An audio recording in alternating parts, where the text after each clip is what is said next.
Welcome to the deep dive. Today, we're diving into something really core to being human, our emotions. Yeah, and specifically how artificial intelligence is starting to, understand them. Exactly. We're using insights from understanding emotion, humans, AI, and ethics as our guide here. So our goal is really to pull out the key concepts, look at how humans and AI compare, and figure out what it all means for you listening right now. Right. And what really jumps out, I think, from the source material is this kind of paradox. Yeah, that word understanding. We use it for people. Yeah. Like someone understands their own feelings. And then we also say an AI understands sadness in a text. Exactly. And the book really pushes us. Is that the same kind of understand? That's the big question, isn't it? It really is. So, okay, let's start with us, with humans. Our feelings aren't just, random noise. They've got deep roots. Evolutionary roots. The book points out how emotions like fear, joy, anger, they were crucial. Adaptive tools for survival, for social stuff. Absolutely. And Darwin's work, that was key, showing how some basic expressions are universal. Right, across different cultures, which strongly suggests, a biological underpinning. And philosophers were thinking about this ages ago. Plato, Aristotle. They were already wrestling with the role of emotions. Yeah, are they disruptive? Are they integral? Those debates were happening way back. And it's not just history, it's our biology now. The source talks about the limbic system. Yes. Deep in the brain, kind of the emotional hub. You've got the amygdala picking up on threats. The hippocampus linking memories and emotions. And the hypothalamus managing our body's reaction, like your heart racing when you're scared. And then there's the prefrontal cortex right at front. That's more like the manager helping us regulate those impulses. The control center, yeah. And it's all mediated by this complex soup of brain chemicals. Neurotransmitters, dopamine, serotonin, that kind of thing. And hormones, too, like cortisol when you're stressed, or oxytocin. It's a real balancing act. It absolutely is. And the source brings up something really fascinating, peptides. Oh, right. These tiny molecules that might actually, carry emotional information or help form emotional memories. Potentially, yeah. And then there's the genetic side, too. Variations in specific genes influencing things like empathy or how resilient we are emotionally. It just shows how deep this stuff runs. It connects right into conditions like depression, anxiety, PTSD. Definitely. Biology is fundamental. But then there's the psychological dimension, too. Emotional intelligence, EQ. Right. The book breaks that down. It's about knowing your own emotions. Self-awareness, yeah. Managing them. Self-regulation. Understanding others, empathy, and, social skills. Handling relationships. All crucial parts of navigating our emotional world. And it's not something we're just born with, fully formed. No, it develops. From basic baby expressions to, the complex emotional roller coaster of being a teenager. And we learn strategies to manage it all, emotional regulation. Right. Things like reframing a situation. Cognitive reappraisal, yeah. Or mindfulness, just being present. Exactly. And so many things feed into how well we do that: genes, physiology, our upbringing, the specific situation, our mental health. It's incredibly complex. Yeah. And that brings us to the really deep questions, the philosophical one. Like, what is a feeling, fundamentally? The source mentions qualia. Qualia, that subjective, personal, what its likeness of an emotion. Right. You can know all the neuroscience of happiness, but that's different from feeling happy. There's that gap. The hard problem of consciousness, they call it sometimes. How does the physical brain stuff create this inner experience? And there are different perspectives. Damasio's idea that consciousness arises from monitoring our body's internal state, interoception. Or Ledoux suggesting emotions are more like cognitive constructions, conscious experiences the brain builds. And then self-consciousness ties in that sense of who is feeling this. It's murky territory. It really is. And the source notes that even though feelings are directly felt, my sadness might feel different from your sadness. Absolutely. And one last piece here is belief systems. How what we believe shapes how we interpret and react to our emotions. It's a two-way street, right? Emotions affect beliefs, and beliefs frame emotions. Totally. And sometimes unconscious, faulty beliefs can really trap us in negative cycles. You see different philosophies tackling this. The Stoics saying, control your judgments. Buddhism pointing to desire as the root of suffering.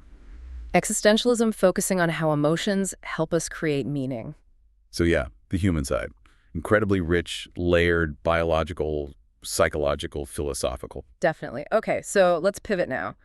How is AI looking at all this? The algorithmic gaze, as the book calls it. Right. Well, the journey of emotion AI, or effective computing, has been pretty remarkable. From those early AI dreams, the Turing test. Even programs like Eliza back in the day, showing how easily we project feelings onto machines. Yeah, anthropomorphism. But the field really got formalized, the source highlights, with Rosalind Picard's work in the late 90s. Building on psychology research, like Ekman's work on universal facial expressions. Exactly.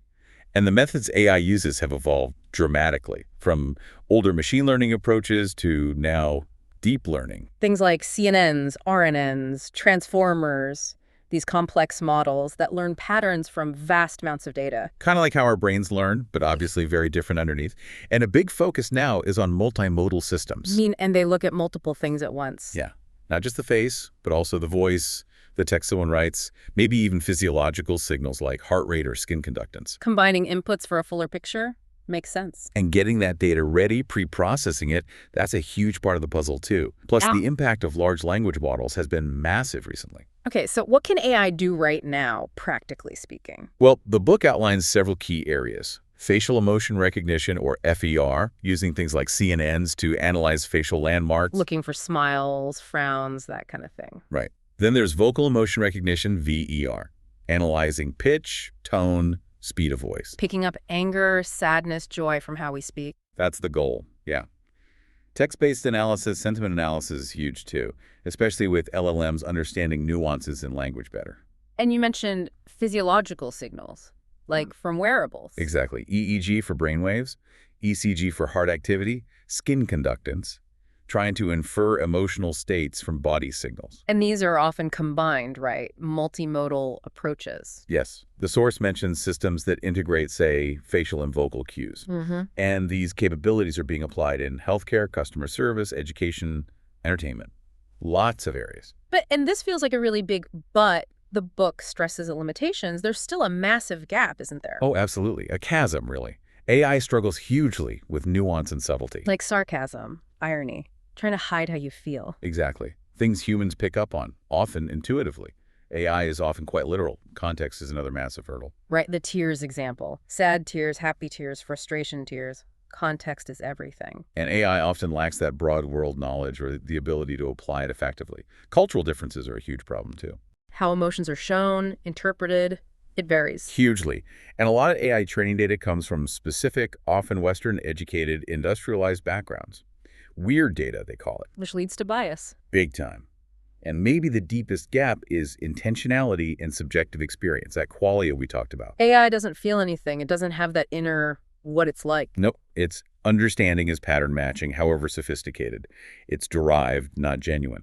Searle's distinction is relevant here. That hard problem of consciousness is a fundamental barrier. So if we compare directly humans versus AI recognizing, say, laughter or crying or anger. Humans use instinct, learning, empathy, that theory of mind understanding others have minds. Yeah. AI uses pattern matching. It gets confused by ambiguity where we often don't. And the purpose behind an emotion, for humans, it's tied to evolution, survival, social bonding, our values. It's intrinsic. For AI, the purpose is programmed or inferred from data. It finds correlations, but it doesn't grasp the inherent why. It's a shallower understanding. Categorization without the empathy, without the real grasp of cause and consequence. Precisely. The book talks about simulation versus emulation versus actual experience. AI is simulating, maybe emulating, but not experiencing. It lacks that lived experience worldview. Totally. It's built from data sets, not from living in the world. The source includes a table that lays this out very clearly, comparing feature by feature. Okay, so this intersection has wide-ranging impacts. The book looks at differences across gender and age. Yeah, there are observed tendencies, like women sometimes displaying a broader emotional range, men maybe more anger or restrictive emotionality, and differences in judging cues. Influenced by biology and social factors, gender roles. Right, which immediately flags a risk. AI learning and maybe even amplifying these stereotypes if the data is biased. And age is crucial too. How we understand and express emotion changes dramatically across the lifespan. From infancy through adolescence with its heightened intensity and brain development. Into adulthood and older age with its own challenges and changes. Capturing that developmental arc, both the universal aspects and the age-specific ones, is a huge challenge for AI. It needs incredibly diverse data. And our human development is so organic, learning through interaction, biological maturation, like the prefrontal cortex finishing up in our mid-20s. Contrasted with AI's development, discrete training phases, often on static datasets, it lacks embodiment, that grounding in the physical and social world. The nature versus nurture versus algorithm idea again. AI processes representations, not the raw experience. And culture adds another layer of complexity. We talked about basic recognition being somewhat universal, but display rules vary wildly. How you're supposed to show emotion. Exactly. Individualistic versus collectivistic cultures might value different kinds of positive emotions, for example. Even definitions of happiness can differ. Anthropology shows emotions are tangled up with specific cultural concepts, local moral worlds. Things like Han in Korean or Song in Ifaluk. It's not always a neat translation. Which, again, makes AI bias from limited weird data a serious concern. We need better data, smarter algorithms. And even our understanding of emotion has a history. Ancient philosophies take the Enlightenment focus on reason. Then the rise of scientific interest, Darwin, James Land's theory. And the more recent emotional turn in humanities, the popularization of EQ. Leading to now, where AI is trying to quantify and simulate it. This history shapes how we even frame the problem for AI and the ethics around it. Definitely. So let's talk practical effects. Health, for instance. Physical and mental. High EQ seems linked to better stress management, less anxiety and depression, better well-being overall. Emotional regulation is key. And chronic stress, negative emotions, they can take a physical toll. Affects sleep, eating habits. And AI is stepping into this space, isn't it? Mental health chatbots, mood tracking apps. Yeah, things like Wobot, Wysa, Upper, using techniques from CBT, DBT, mindfulness, potentially helping with early detection by analyzing cues in speech or text, even using VR to induce positive emotions like awe. But it's a double-edged sword, the book suggests. Over-reliance, diminished human connection, privacy risks, bias. All valid concerns. These tools need careful validation, ethical deployment, and shouldn't replace human care when it's needed. And relationships. EQ is obviously fundamental there. Empathy, listening, communication, handling conflict. Absolutely. And AI might offer some augmentation analyzing interaction patterns, maybe simulated practice for difficult conversations. But the risk is relying on it too much, creating a kind of pseudo-intimacy. Exactly. A superficial connection that lacks genuine depth and authenticity. It can't replace real human connection or professional help for deep emotional needs. Okay, what about the workplace? High EQ leaders generally create better environments, right? More cohesion, motivation, better decision-making, psychological safety. And less turnover, better performance. Makes sense. And emotion AI is being explored there too, monitoring employee sentiment, maybe flagging potential burnout or conflict. But the ethical alarms are loud there. Surveillance, bias in hiring or performance reviews, eroding trust. Huge concerns. Needs extreme caution, strong ethics, and always human oversight. Education is another area. Social and emotional learning, SEL. Yeah, SEL programs show real benefits, better academic performance, behavior, developing empathy, and regulation skills. But implementing them well can be challenging teacher training, fitting it into the curriculum. Right, and AI could potentially support SEL personalized exercises, feedback, maybe detecting student engagement levels, AI tutors, educational robots. But again, the balance. We don't want tech replacing the development of critical thinking and vital interpersonal skills learned through human interaction. It's a recurring theme. Augmentation, not replacement. What about economics? Behavioral economics territory. Emotions messing with rational decision-making. Fear, greed, anxiety, FOMO. They drive market bubbles, crashes, individual investment mistakes. They interact with cognitive biases too. And collective emotions can sway whole markets. Definitely. AI is already used here sentiment analysis of news and social media to predict market moves. And could it personalize advice based on an investor's emotional state? Potentially. But the ethical tightrope is incredibly fine. Risk of exploiting vulnerabilities, manipulation, ensuring fairness. It's tricky. And this ties into our deeper beliefs, our whole perspective on life. Emotions color our subjective reality, how we interpret things. Profound emotional experiences can shift our whole worldview. Existentialism emphasizes that role in creating meaning. Right. And now, AI like ChatGPT can generate text about these existential themes. It can process vast amounts of philosophy, literature. So it could be a tool for reflection, sparking inquiry. Maybe. a stimulus offering different perspectives, but it lacks the subjective experience, the self-awareness, the consciousness, the feeling. Its understanding is symbolic, derivative. So danger of reading too much into it, attributing wisdom it doesn't possess. Yes, or causing existential confusion. But maybe its very otherness could prompt us to reflect more deeply on our own consciousness and the role of emotion in finding meaning. A philosophical mirror, perhaps. Interesting thought. Let's talk societal impact, mental health, stigma, social connection. Lack of emotional understanding definitely fuels stigma. Makes people hesitant to seek help. Leads to prejudice. And we hear a lot about the loneliness epidemic, lack of meaningful connection. Which has serious negative impacts. Emotional understanding, empathy.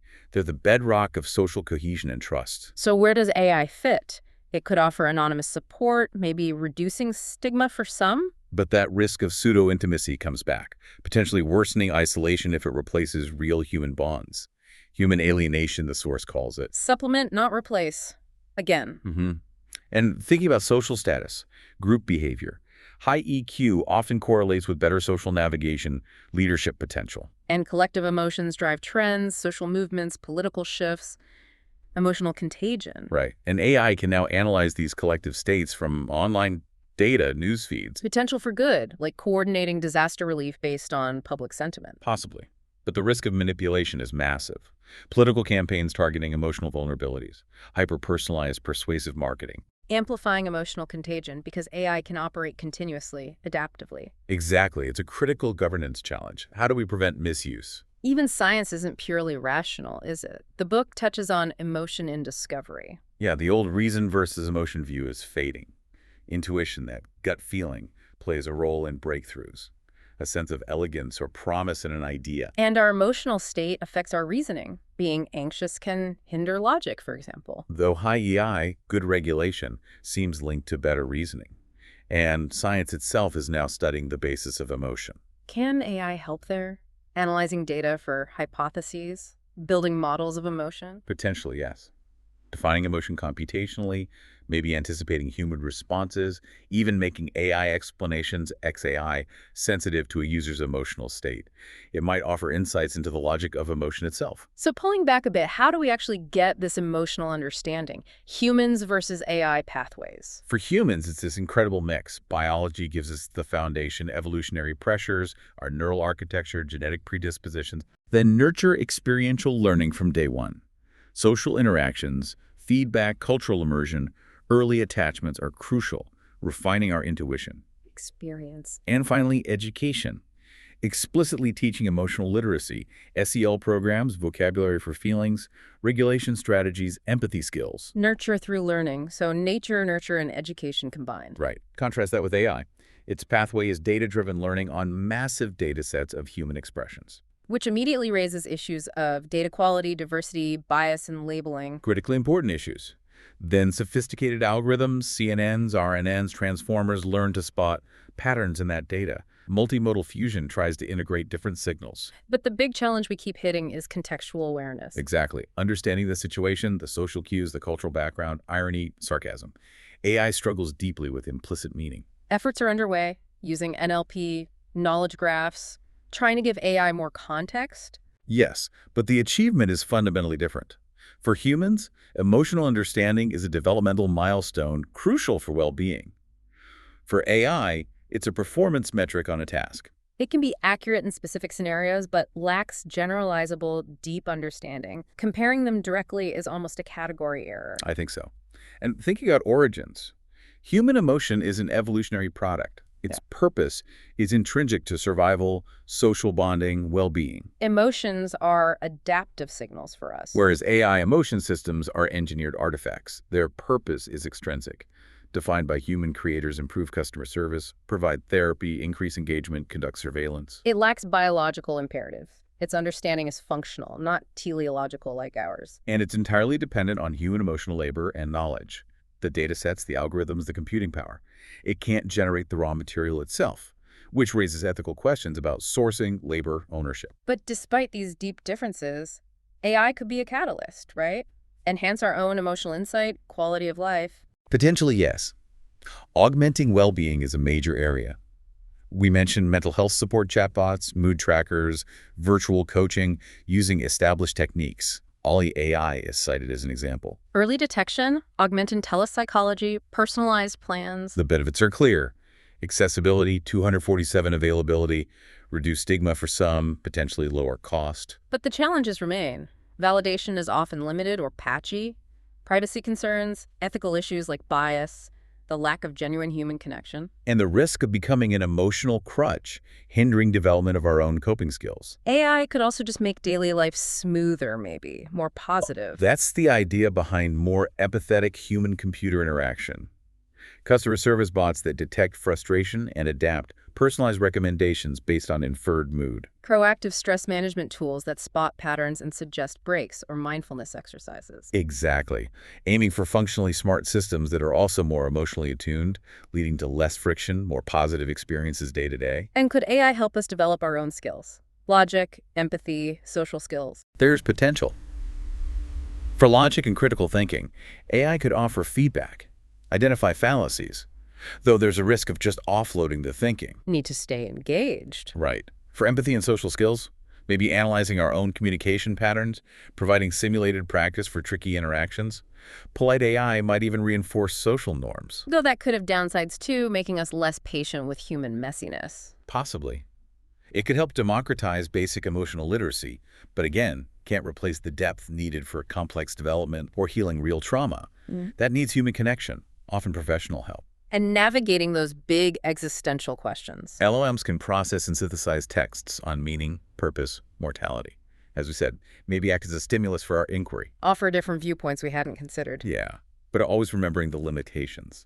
No subjective experience, no real understanding, the risk of attributing depth where there's only pattern matching. But maybe, just maybe, interacting with this other intelligence prompts deeper human reflection on what makes us conscious, feeling beings. It could act as that philosophical mirror. Which brings us squarely to the ethical labyrinth. Yes, this is huge. What are the core principles we need to navigate this? The source lays out several. Transparency and explainability, understanding why the AI reached a conclusion, which is tough with black boxes. Fairness and bias mitigation, a massive challenge we've touched on. Accountability, who is responsible when things go wrong. Privacy and data protection, especially with sensitive emotional data. GDPR, CCPA come to mind. Right. Human autonomy, ensuring AI doesn't undermine our choices. Non-maleficence, doing no harm. Sustainability, it's a complex web. And bias is just pervasive, isn't it? Where does it creep in? All over. The training data, underrepresentation of groups, skewed towards certain cultures. The human labeling process itself can embed biases, even the algorithm design choices. Leading to discrimination in hiring, law enforcement, healthcare, perpetuating inequalities. Absolutely. It erodes trust. Developers and managers have a moral duty here. Requires proactive governance, diverse data sets, audits, continuous monitoring. And emotional privacy specifically. That feels particularly sensitive. It is. Emotional data, facial expressions, voice tone, text sentiment, physiological signals. It's incredibly personal, legally often treated as sensitive personal data. Yet emotional surveillance is happening. Workplaces, schools, online, often without full awareness or consent. That's a major concern. People need rights, access to their data, correction, deletion, objection. Informed consent and transparency are paramount. What's the impact on us on human dignity? It can have a chilling effect on self-expression, create anxiety about being constantly monitored or misread, diminish autonomy, erode that private sphere, plus risks of data breaches or repurposing. We need strong legal frameworks, better data governance, privacy-preserving tech. And then there's the specter of manipulation. Using emotional insights to exploit vulnerabilities in advertising, political campaigns. The EU AI Act tries to address some high-risk uses. Vulnerable groups are especially at risk. Dark patterns on steroids, basically, exploiting real-time emotional states. Potentially, yes. And then there's the risk of pseudo-intimacy, leading to emotional dependency on systems that can't reciprocate genuinely, displacing human relationships. That human alienation idea again. Over-reliance threatening our own subjectivity, empathy, connection to authentic experience. We need clear boundaries and safeguards against misuse. How do we build trust and ensure accountability in all this? Explainable AI, XAI seems important. It's key. Trying to make those black box decisions more transparent. Why did the AI classify this emotion this way? Helps build trust, identify bias, allows for audits, supports human oversight. Exactly. There's even research into emotion-sensitive XAI tailoring explanations based on the user's likely emotional state. But accountability remains tricky, especially with complex systems. Who is ultimately responsible? That's a huge question. XAI helps with traceability but doesn't solve the black box problem entirely or assign responsibility automatically. Needs clear frameworks. And finally, the book talks about the empathy gap. The fundamental inability of current AI to feel genuine empathy, sharing feelings, understanding perspectives deeply, being motivated to help. It's rooted in biology, social evolution.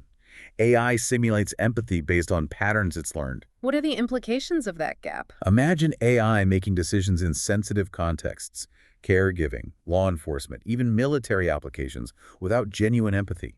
It could lead to cold, calculated, potentially harmful actions. And moral decision-making. Human morality is deeply intertwined with emotion. Right. AI relies on programmed rules or optimized calculations. You might make choices that seem logical but violate human intuition or emotional context.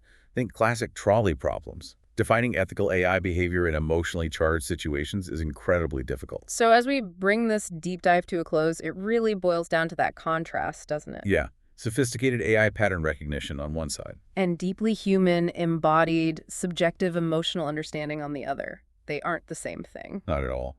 But AI does hold potential as a tool. It could augment our insight, our well-being. If, and it's a big if, we proceed with critical awareness, strong ethics, and genuine responsibility. Absolutely. Which leaves us with a final thought, perhaps, for you listening.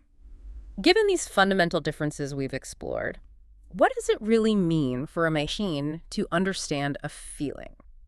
Maybe more profoundly, what are the long-term implications for our own understanding of ourselves, of what it means to be human, in a world increasingly interwoven with AI? Something to definitely keep thinking about. This is DigitView.